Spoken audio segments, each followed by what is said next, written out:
Hello and welcome back, everyone, to another episode of The Fellas, the ultimate Formula One podcast for fans by fans. In today's episode, we'll be discussing the 2024 Japan Grand Prix. Please remember to like, share, and subscribe to The Fellas, and don't forget to ring the notification bell to stay up to date on all things The Fellas. Today we have Simon. Ray will not be able to join us this week, but he'll be back next week. And of course, I'm Ralph. So, Simon, what's your opinion on the race? Wagwan. You know what? I think it was predictable. And because of that, I was still excited. It's still a Formula One race. I'm still pretty pumped to see it and glad to be a part of it. But it being predictable Yeah. kind of killed it for me, right? We knew, um, we knew Verstappen was going to win based on his qualifying. Yep. We knew Sergio was going to probably come in second or third. Right. But just overall, it just had no excitement. The week prior, the race prior, had more excitement because Verstappen wasn't there, and that's unfortunate to say because he's the best driver in Formula One right now. Yeah. Right. So you don't really want the best driver not to be a part of the race, Right. but you want some competition. You want to see some excitement. You want to see strategies play out better. And we'll talk about the tire strategies a little later today, but it's just, to me, it was predictable. And because it was predictable, it was not as exciting as I used to enjoy. Yeah. Same here. It seems like, from years gone past, where you have one dominant car and driver, it's just boring. I go back again to when Max and Lewis were battling, when Lewis got robbed by the FIA at the end. That was a great season. Going back from that, you had Lewis and Nico. That was a great season. Like it was charged. But this, I was like, oh, okay, here we go. And I feel it's going to be the same for the rest of the season. I don't think anyone is going to be able to challenge Red Bull. So it doesn't even look like Mercedes will. I don't think they're finishing second. Not this year. Not Not this year. Something drastic is going to have to change for them to be able to adjust and get ahead of the other teams. I think McLaren right now and Ferrari are just, stronger. Yeah. And I don't know if they're able to make any adjustments to be able to compete with those two teams. And then to me, if Ferrari, McLaren, and Mercedes are able to compete and have some sort of competition, I think it will probably save the season from being a real boring season. Right. Because now we can see some competitive juices flowing and see some activity on the track. We know Red Bull is way out there right now. And which, Ralph, I have a question. I asked it early on the channel this year, this week. Sorry. I'm really trying to understand who's the second best driver in Formula One right now, right? For this season, based on this season, right? Based on the season, even going back to last season, right? We knew it was probably Lewis, right? Or Lewis was on that list of being second or third. But because Red Bull is so far ahead and there isn't a consistent second place or third place winner in the last two seasons, who is the second best driver in Formula One right now? I am still going to say it's Lewis. Whatever is going on, whether it's, we know part of it is the car. I still feel it's Lewis. Lewis, to me, is the second best right now because Max is winning. And then from there, based on this year so far, it looks like Sainz. He's pushing hard. I would say Sainz. Lando, we know he's coming too, but I think Sainz is fueled by that hurt of not being picked up with a new contract. He's motivated. Yeah, he's a different man. He was motivated before, but it's turned up. It's turned up. So to answer your question, I still feel it's Lewis is the second best right now. Okay. So another question, just to segue into this, who do you think is racing who's racing the best despite their team and car attributes? I know who it is, and I want to hear what you have to say. My opinion on that, I have to say Fernando. That's what I was going to say. Yeah, it's Fernando. To me, he's taking what he has and he's making the best of it. And he's every week. You don't really know where he's going to fall in the standings, right?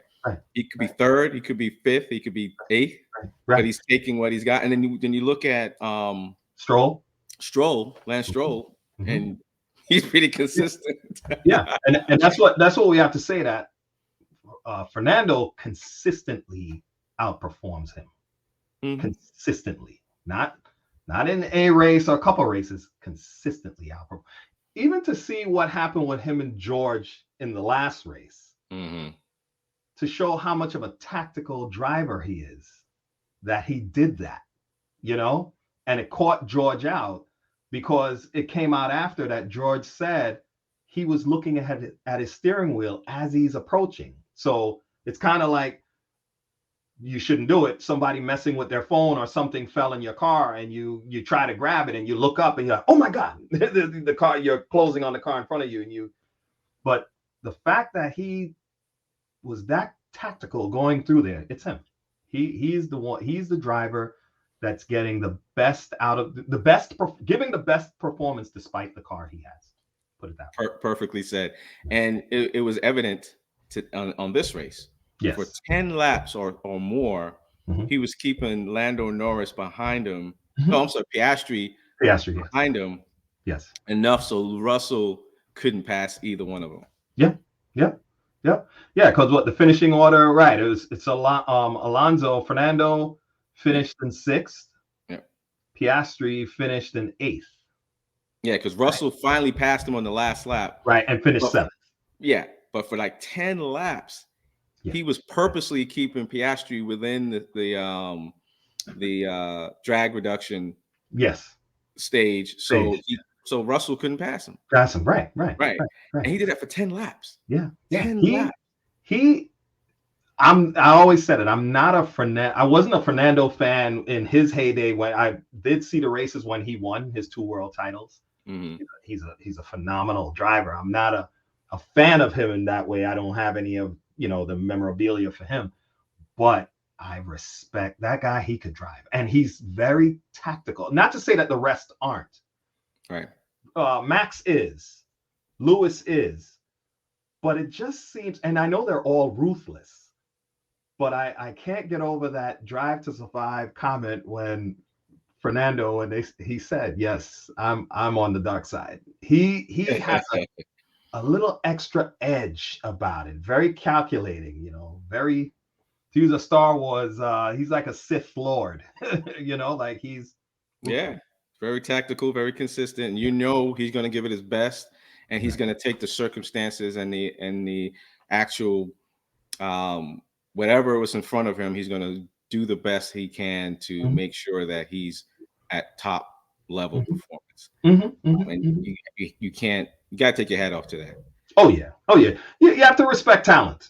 I feel you respect talent and talent being used.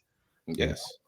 So he's good. So yeah, it's Fernando for that. So I still, and I'm glad you mentioned that, brought that question up, because it is Max, best driver right now, Lewis. I should have also put Fernando there. Yeah. Fernando, they all like to call him the elder statesman. If that guy was in a Red Bull, that would be fire. That would be from a fan's point of view. And, maybe even Lewis too, like those guys. They're world champions, but that would be fire to see. It would, because it would put some pressure on Verstappen. Yes. Psychologically, physically, and emotionally, because he knows, all right, maybe I'm the best youngest driver on this track. Right. He's the best, oldest, wiser, Right. elder statesman on this track, and he just might outsmart me. Right. Because they've always said of Fernando, he is also political. He plays that side as well. So he's really well rounded. Not saying that the others don't, but I don't know. It's like I said, he plays it well. You know, he can destabilize a team to get them to his side if he needs to. Right. Yeah. And it's funny that nowhere in this conversation did we ever mention Sergio Perez as the second best driver. Yeah, no. I mean, no disrespect. We all know that, you know I couldn't do what they do. I know that. I respect that. But just looking at it, yeah, no, it's not Sergio. Sad to say, you know, they've always said in F1, there's what the teams hope for is a strong number one driver, and then they want a strong number two. But that number two is not to be number one. That number two is to be number two. Strong enough that he can be close to the number one. Right. But not that good. Not giving the number one pressure. Right. Unnecessary pressure. Right. Like a number one of the caliber of Max or Lewis. But, you know, if you have a number two that's, you know, relatively strong, that can put a little pressure here and there, then you get even more out of your number one. Sergio is a number two driver. What you said, though, man, has me thinking now, man. Just imagine if Alonso was in that Red Bull next to Verstappen. Whew. Yeah, it would be turmoil, but giving him a car, and he, from a driving point of view for the fans, I think it would be an electrifying season. You know, we would be standing screaming at the televisions, watching some passes happen. You know, some battles happen. You know, yeah. Because I know 5 years ago, before COVID and before the COVID season, I thought the second best, it could easily be argued that the second best and the third best driver was Verstappen and Leclerc. Because Leclerc would take chances too, and he was very he was aggressive. Yeah, he was very aggressive. And I don't know what's happened in the last couple of years. He's kind of backed off. I don't know if it's because of his fame and everything else that's happening in life. Sometimes, you know, just life takes over and then your profession becomes secondary. But he's just not as aggressive as he used to be. Or maybe he is, and it's just Ferrari is just not not working out. I don't know. So it could easily be between those two, second and third best, 4 or 5 years ago. Right. Yeah. I agree. I agree with that.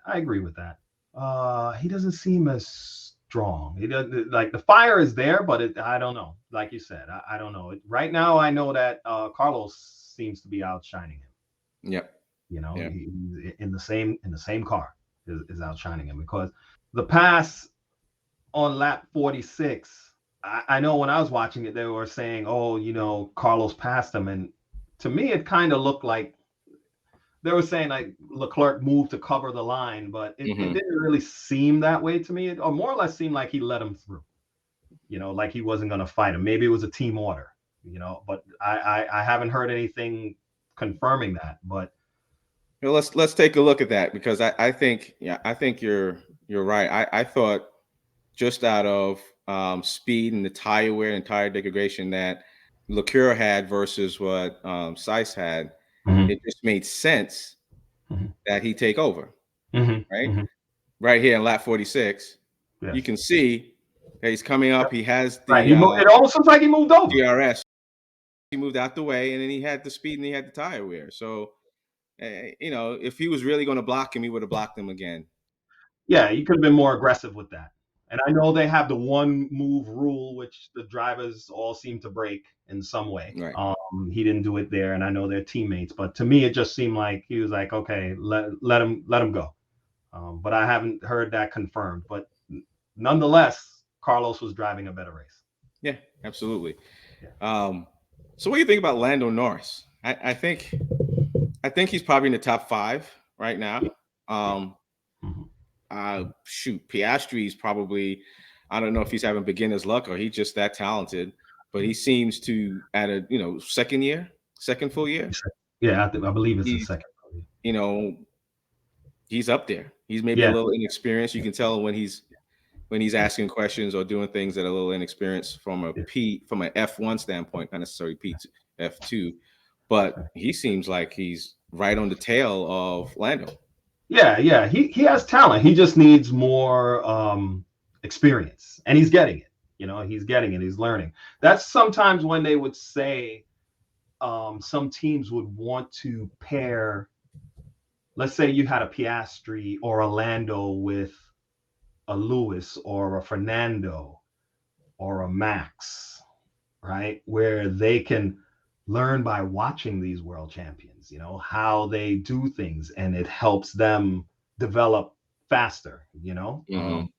So at McLaren, you have 2 young drivers, so they're going to develop, but yeah, like you said, Piastri doesn't seem that far off from Lando, or he'll be able to close that gap.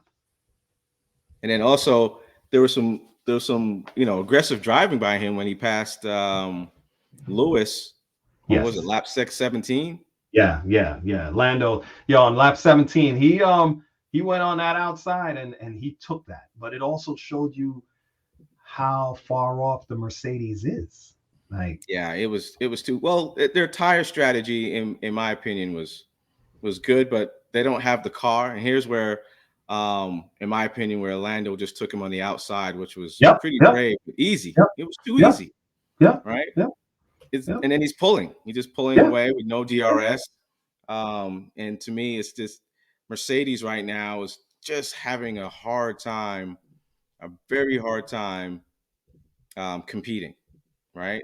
To be 8th and 9th at this stage, or where they were 4 years ago, it's just, to me, it's just they're running low in the order. This is not where they should be, but you look at it also from the standpoint of, look at McLaren. I mean, they're a world championship winning team, multiple, and they're still trying to claw their way back. So they Red Bull had its period where they weren't winning, and now they have their stuff dialed in, and they're running away with it. So Mercedes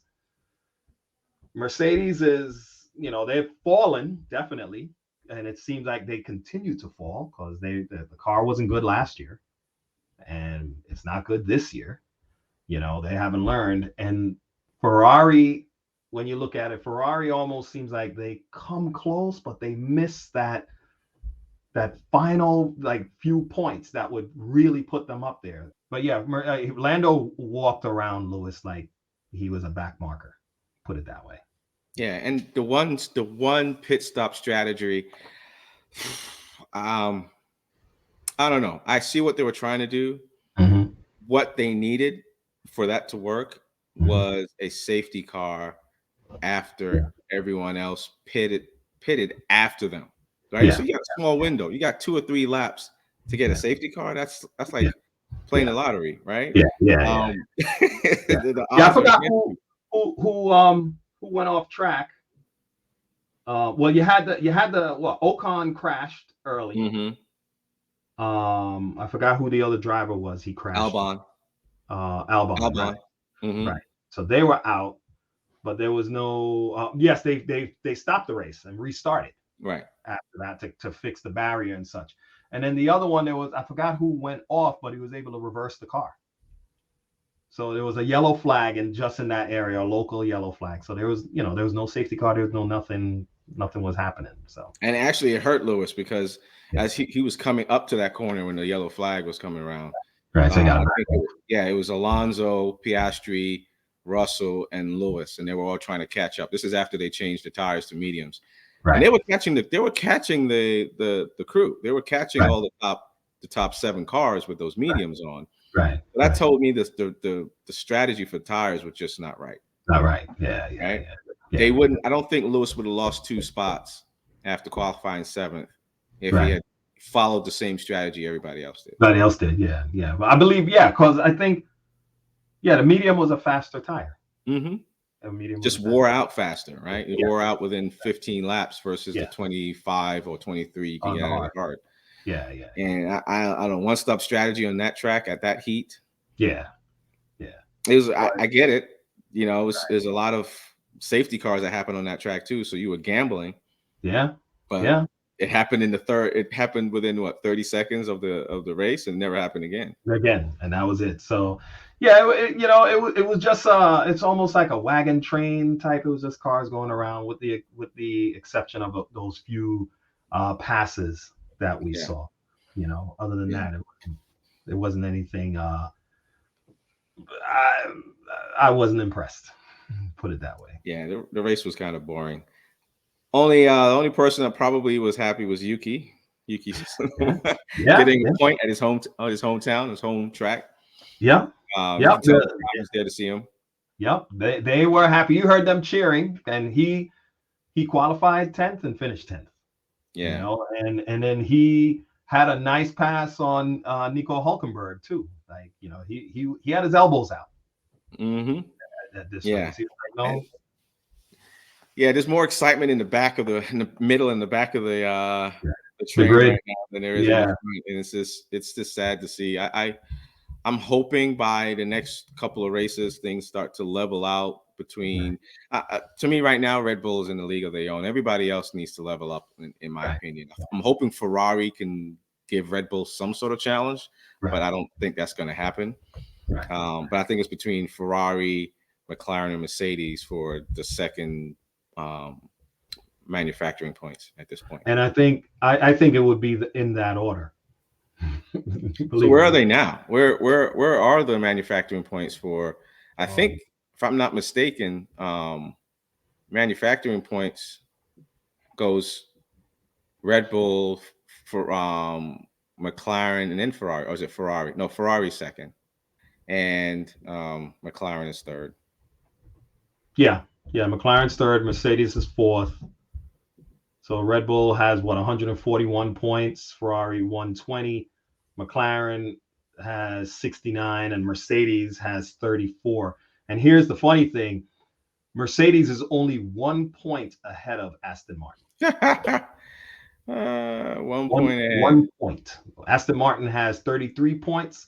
Mercedes has 34. Last year, Red Bull had more than doubled Mercedes. Red Bull had 860 points. Mercedes finished with 409. Ferrari had 406.